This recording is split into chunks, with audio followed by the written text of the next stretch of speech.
En esta mañana retomamos la serie en la cual venimos trabajando toda una serie de habilidades para la vida que plantea la UNESCO vinculadas al tema educativo. La propuesta que hemos planteado con Guillermo, como pastores de esta congregación, era ver desde nuestra mirada espiritual qué aporte podemos hacer teológico, bíblico, a cada una de estas habilidades que plantea la UNESCO como absolutamente necesarias en medio de la cultura y de la sociedad que tenemos hoy. Hoy el tema que nos toca es manejo de emociones, ¿sí? Por decirlo de alguna manera simple y concreta. Manejo de emociones, 2 puntos. El dominio propio que nos ofrece el Espíritu de Dios, ¿sí? Si hemos prestado atención a ambas lecturas, sobre todo a la lectura de Génesis, creo que no nos queda ninguna duda eh, pensar que las relaciones humanas en general, y yo diría que casi siempre a lo largo de la historia de la humanidad, han sido relaciones con un nivel de potencial conflictividad, bueno, moderado, alto, muy alto en algunos casos, ¿sí? Creo que la lectura de Génesis, capítulo 4, ¿no? Uno podría volver y ver capítulo 2, capítulo 3, nos plantea que, y eso es fuerte, ¿no? Tanto la familia como las relaciones más cercanas y aún el ámbito religioso, bueno, puede ser potencialmente un ámbito de conflicto, ¿sí?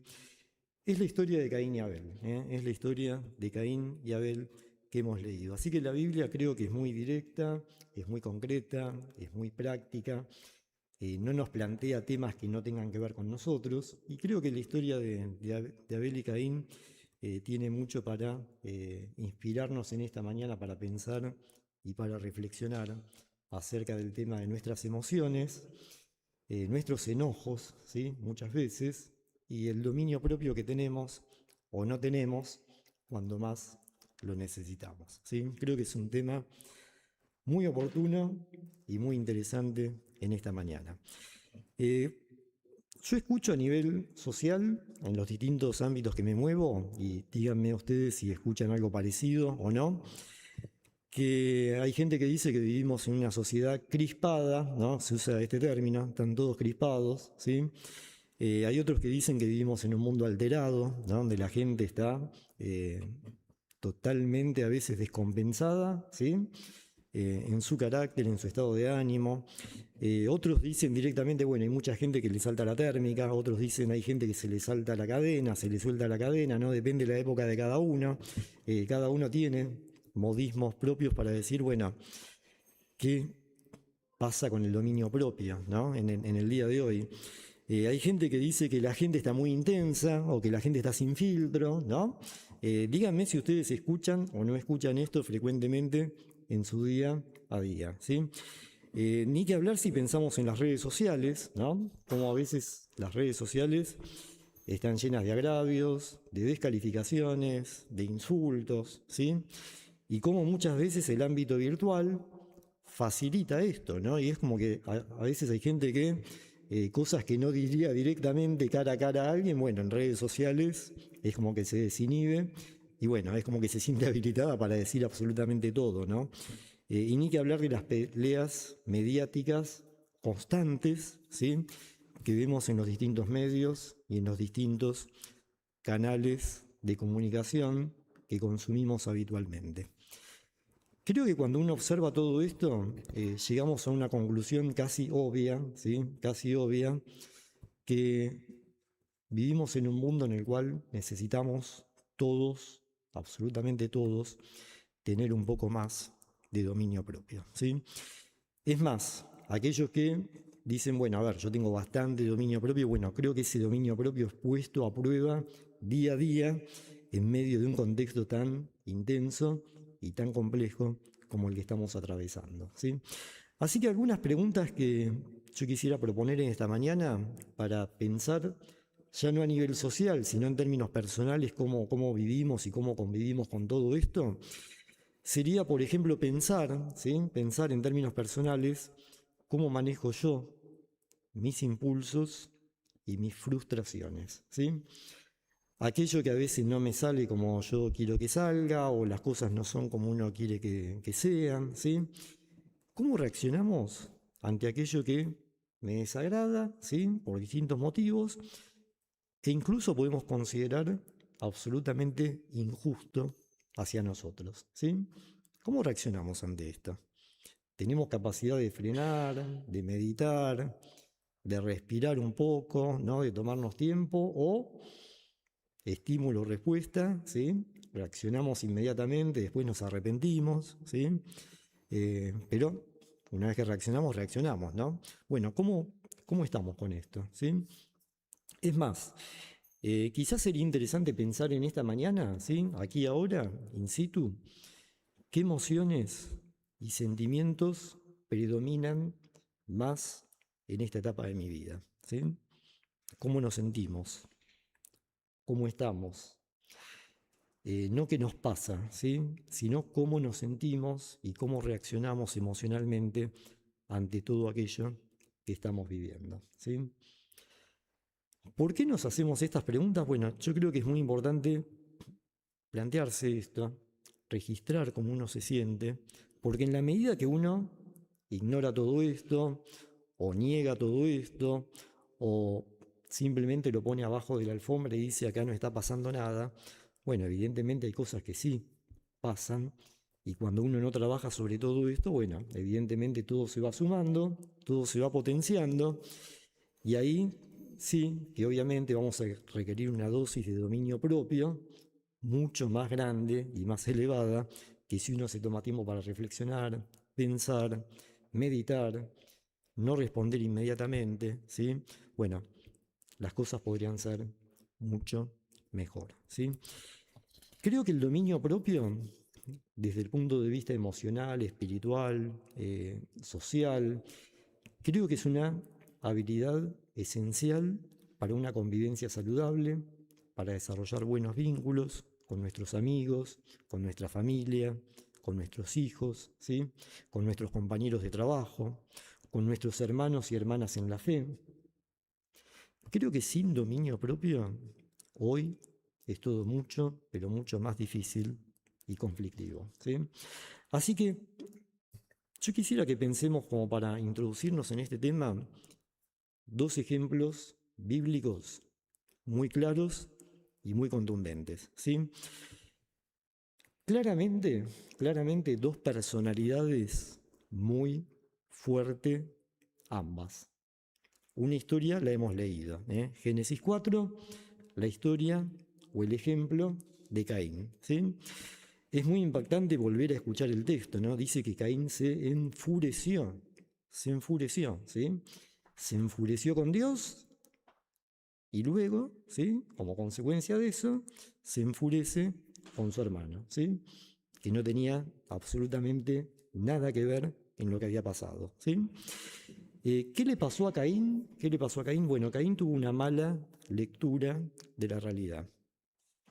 Empezó a ver las cosas de manera distorsionada, ¿sí? Y no le gustó lo que veía. Se enojó en forma desmedida, generó sentimientos de resentimiento, de envidia y, por último, venganza, ¿sí? Tuvo la oportunidad de arrepentirse, dialogó con Dios. Dios le dice: mirá, Caín, baja un cambio, ¿sí? No es así como vos lo estás viendo. Esto puede ser distinto, puede ser diferente, podés reaccionar de otra manera. Caín siguió embaladísimo, ¿sí? Con su enojo, y bueno, todos sabemos cómo termina esta historia, ¿sí? Caín da rienda suelta a sus emociones, a sus sentimientos oscuros, ¿sí? Planifica, organiza y actúa, ¿no? Y vemos que esta falta de dominio propio inicial en Caín, cómo lo va llevando paso tras paso a conductas totalmente destructivas para él, si uno lee toda la historia bíblica que sigue en Génesis, bueno, y obviamente para su familia y para sus hijos, ¿sí? ¿Todo por qué? Por enojarse. Y enojarse por algo en lo cual desde la perspectiva de Dios, no tenía razón. ¿Sí? Ahora, tenemos otro ejemplo, que hoy no hemos leído la historia, no lo vamos a leer porque no tenemos tiempo, de una personalidad tan intensa y tan fuerte como Caín. Y es la historia de Pedro, el apóstol Pedro. Creo que todos conocemos la historia de Pedro, ¿sí? Lo que yo quisiera traer en esta mañana para pensar es que en un momento clave de la vida de Jesús, vienen a buscar a Jesús, aquellos que lo traicionaron, lo vienen a buscar para llevárselo y juzgarlo, ¿no? ¿Qué hace Pedro? Saca una espada, le corta la oreja a una de esas personas que vino a quitarle a su maestro, ¿sí? Así, impulsivamente, sin meditar, estímulo-respuesta, ¿no? Saca la espada y actúa. ¿Y qué hace Jesús? Bueno, repara esa herida, repara ese daño, perdona, muestra un dominio propio absolutamente sobrenatural, ¿sí? Espiritual, cosa que Pedro no tenía, ¿sí? Ahora, ¿por qué traigo a colación esto? Bueno, porque cuando uno después ve la vida de Pedro, Pedro, a diferencia de Caín, tuvo la oportunidad de cambiar, siguió teniendo una personalidad muy intensa y muy fuerte, pero gestionada espiritualmente a través del Espíritu de Dios. Pedro pudo ejercer el dominio propio, ¿sí? Y a partir de ese dominio propio, bueno, pudo poner toda su energía espiritual y de personalidad para poder comunicar la fe, la gracia, el amor y el perdón de Dios, ¿sí? El caso de dos personalidades fuertes, una que tomó la oportunidad y otra no la quiso tomar, ¿sí? Bueno, ¿por qué comento esto en esta mañana? Porque cuando uno habla mucho, ¿sí? En el ámbito educativo, en el ámbito pastoral, en el ámbito psicológico, y le dice a las personas, mira, a ver, me parece que esto que te está pasando está conectado con esto, ¿sí? Con este rasgo de personalidad, con este manejo de tus emociones. Y mucha gente dice, bueno, pero yo soy así, es lo que hay. Yo no puedo cambiar, hay cosas que no puedo modificar, esto viene de fábrica, ¿sí? La culpa la tiene fulano, sultano, en fin, ¿no? Todas las excusas que uno suele dar cuando se da cuenta que hay algo que uno tiene que hacer algo con eso porque me genera problemas y es como que a veces uno lo niega y no intenta hacer algo para cambiarlo. Bueno, la noticia que nos da el Evangelio en esta mañana, que creo que esto es lo más importante, es que en Cristo Jesús podemos cambiar, podemos crecer, podemos sanar aspectos de nuestra personalidad, podemos alcanzar ese dominio propio que hoy la gente y todos nosotros tanto necesitamos, ¿sí? Podemos.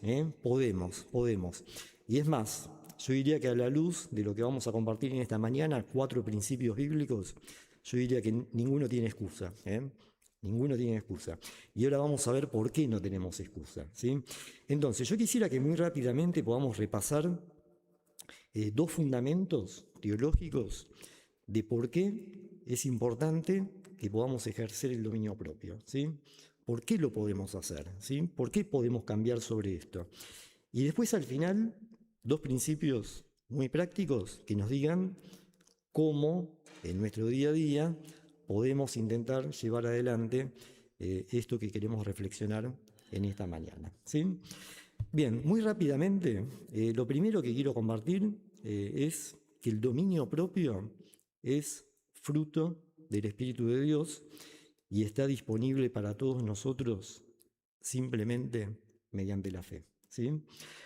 Por eso digo que no tenemos excusa, porque es parte del Espíritu de Dios obrando en nosotros. Gálatas 5:22 dice, en cambio, el fruto del Espíritu es amor, alegría, paz, paciencia, ¿sí? Y ahora quisiera hacer una reflexión sobre esta palabra paciencia, amabilidad, bondad, fidelidad, humildad y dominio propio.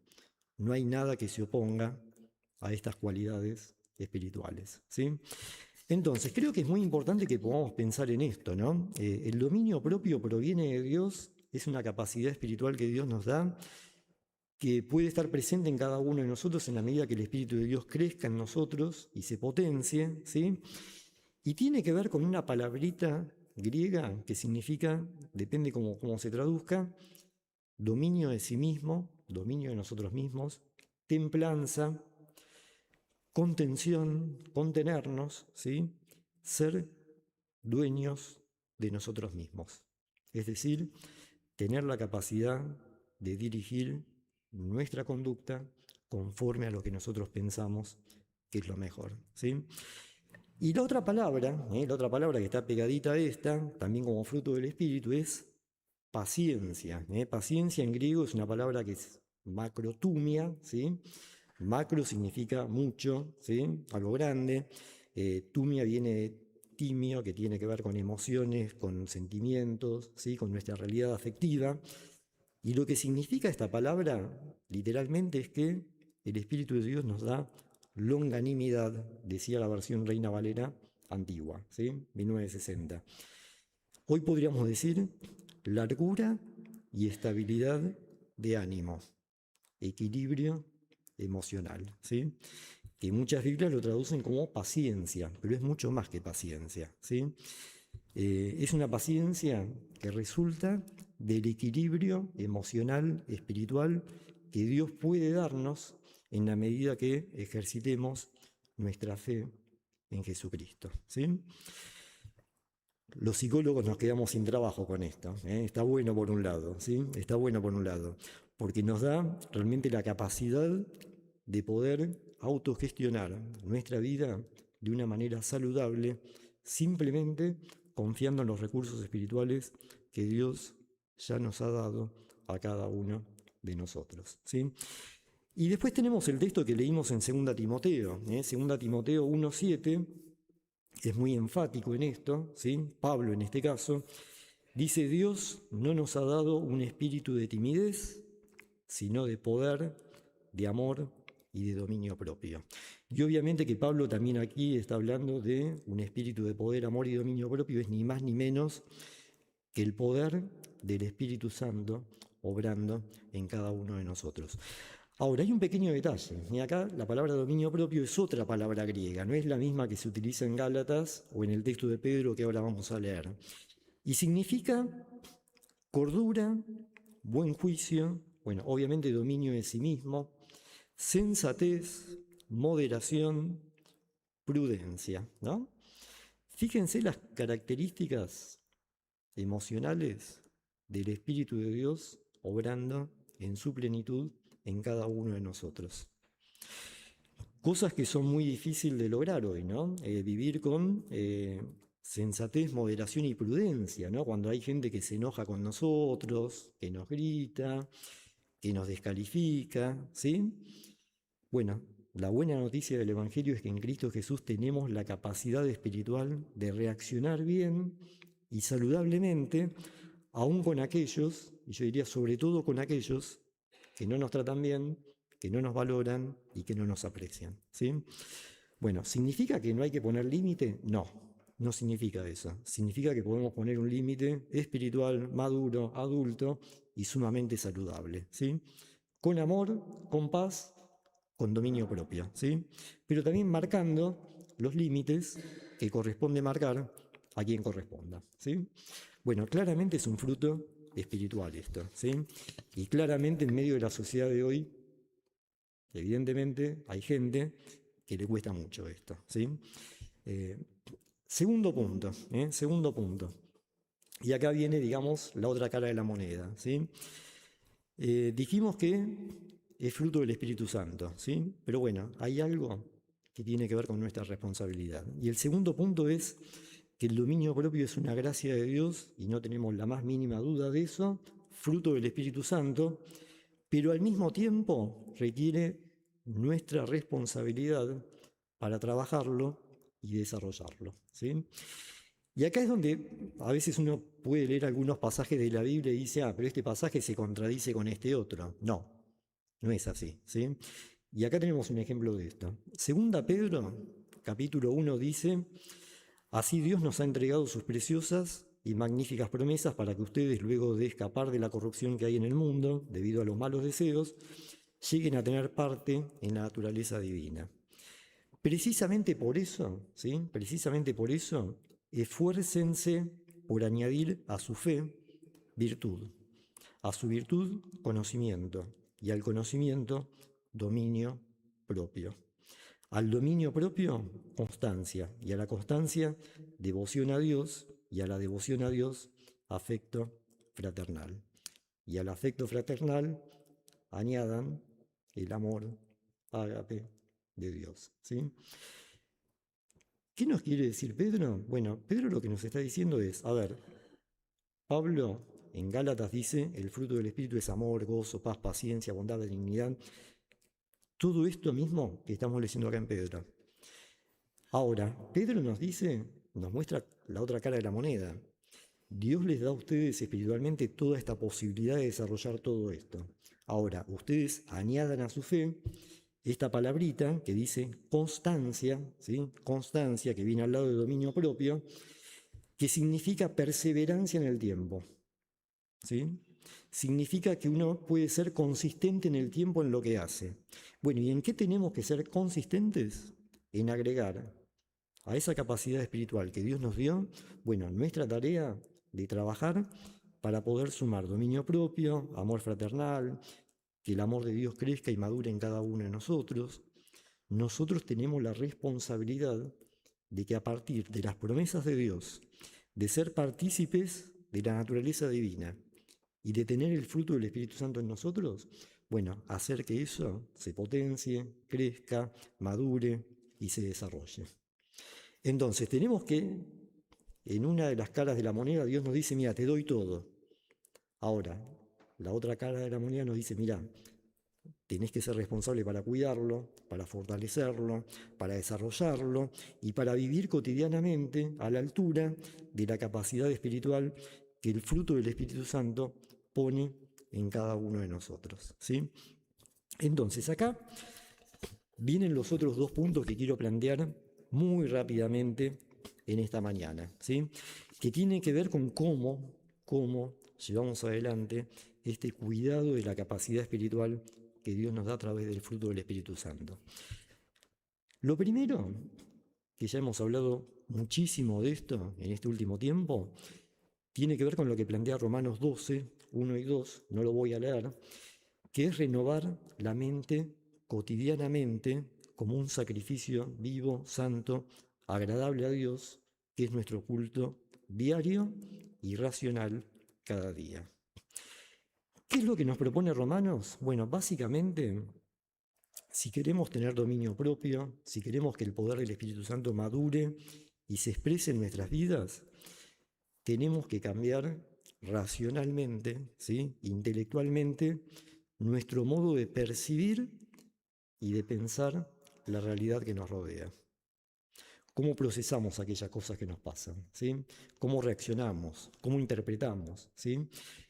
Pensamos que Dios es soberano de todo y que Dios nos cuida, nos protege y cada oportunidad y cada dificultad que tenemos en la vida es una posibilidad de crecimiento, de madurez, o vivimos paranoides pensando que todo el mundo está en nuestra contra, que todo el mundo quiere mi mal, ¿sí? Que nadie me valora, nadie me aprecia, que nadie realmente dignifica mi persona. Bueno, la diferencia es cómo pensamos lo que nos pasa y lo que percibimos. Y es eso realmente lo que hace toda la diferencia. Cuando uno analiza la historia de Caín, bueno, Caín hizo una mala lectura de la realidad, pensó mal las cosas.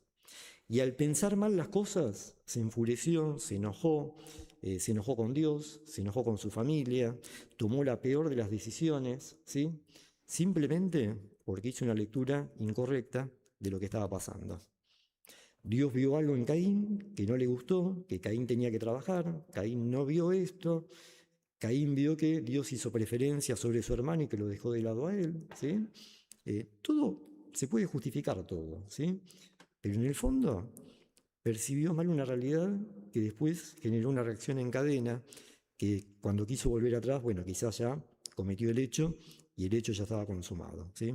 Y aún así la Biblia no da a entender que Caín se haya arrepentido de lo que hizo, ¿sí? Eso también hay que plantearlo, ¿sí? ¿A dónde queremos llegar en esta mañana? Es que, bueno, Dios nos pide que renovemos la mente cotidianamente a través de la gracia que Dios nos da en su palabra, en su comunidad, en las oraciones, ¿sí? En los espacios que podemos compartir todos juntos. Todo lo que aprendemos en términos de comunidad tiene que ver con que podamos pensar y percibir la vida como Dios la percibe. Y en la medida que podamos desarrollar esa capacidad espiritual, bueno, vamos a pensar diferente, vamos a pensar mejor, nuestras emociones nos van a acompañar de una manera mucho más saludable, ¿sí? Y vamos a poder vivir la plenitud de vida que Dios nos propone, aún en medio de un mundo muy complejo y muy difícil como el que todos experimentamos día a día, ¿sí? Lo segundo que quiero plantear en esta mañana es que si queremos desarrollar el dominio propio, sí o sí, no tenemos chance, tenemos que entender, registrar y procesar saludablemente nuestra afectividad. Yo al principio hablé de emociones, también es el título que en general pusimos. Más correcto sería hablar de área afectiva de nuestra mente. La afectividad se compone de emociones y de sentimientos, y no es lo mismo. No es lo mismo, ¿sí? Las emociones son universales, son básicas, son a veces rápidas en el tiempo, así como vienen, son intensas, pero se van rápidamente, ¿sí? Tienen que ver con el miedo, la tristeza, el enojo, la alegría, ¿sí? Vienen rápido y se van rápido, ¿sí? Ahora, cuando el enojo se empieza a pensar y se empieza a estructurar de una manera ya consistente, perseverante en el tiempo, bueno, ya el enojo deja de ser un enojo y pasa a ser odio, venganza, resentimiento, ¿sí? Y eso se perpetúa como un sentimiento oscuro, que es lo que le pasó a Caín y lo llevó a tomar todas las malas decisiones que tomó. ¿Cuál es el camino que nos propone el Evangelio? Bueno, que nosotros podamos entender qué nos pasa, qué sentimos, cómo reaccionamos, cuál es nuestra vulnerabilidad emocional más de base, para que sabiendo todo eso podamos justamente con la ayuda de Dios, con la ayuda de la comunidad, identificar cuáles son aquellas situaciones que más nos desestabilizan, que más nos desorganizan, que más nos descompensan, ¿sí? Y ver cómo nos podemos anticipar para poder trabajar preventivamente en cada una de esas situaciones. ¿Qué hacía Jesús? ¿Qué hacía Jesús? Bueno, él permanentemente se tomaba un tiempo solo para salir de su casa, ir a la montaña, orar, respirar, conectar con Dios, conectar con lo que le pasaba, orar muchísimo, ¿sí? Orar muchísimo, meditar muchísimo en la palabra de Dios, aún sabiendo de memoria la palabra de Dios por ser el Hijo de Dios. Bueno, él se tomaba un tiempo para poder trabajar con las disciplinas espirituales, que es un poquitito lo que han trabajado con Martín, están trabajando con Martín en los grupos de estudio bíblico, ¿sí? Bueno, son todos los recursos que Dios pone a nuestro lado para que podamos manejar nuestras emociones y nuestro dominio propio de una manera espiritual y de una manera saludable, ¿sí? Vamos a dejar acá en esta mañana, ¿eh? Tenía algunas cosas más para compartir, pero tenemos que compartir la Santa Cena. Simplemente yo quisiera que podamos pensar que Dios tiene un propósito para nosotros, ¿sí? Que Dios conoce nuestra personalidad, que Dios conoce nuestro carácter y que Dios quiere trabajar con cada uno de nosotros para que podamos vivir la gracia de Dios que nos restaure, que nos sane y que nos permita vivir en paz y en armonía unos con otros, ¿sí? Vamos a tomarnos un tiempo para prepararnos para la Santa Cena. Quisiera leer 2 o 3 versículos de Colosenses 1:9 mientras el equipo de adoración se acerca hacia aquí adelante. Dice que Pablo oraba por cada uno de sus discípulos para que sean fortalecidos en todo sentido con el glorioso poder del Espíritu Santo, para poder perseverar con paciencia en toda situación y con mucha alegría, dando gracias a Dios Padre por cada una de las cosas que nos tocan vivir. Y dice el texto que Dios nos ha facultado para participar de la herencia de los creyentes en el reino de la luz, que Él nos libró del dominio de la oscuridad y nos trasladó al reino de su amado Hijo Jesucristo, en quien tenemos redención, restauración sanidad integral y perdón de cada uno de nuestros pecados. Así que nos tomamos un tiempo para orar, ¿sí? Y vamos a prepararnos para participar del sacramento de la Santa Cena.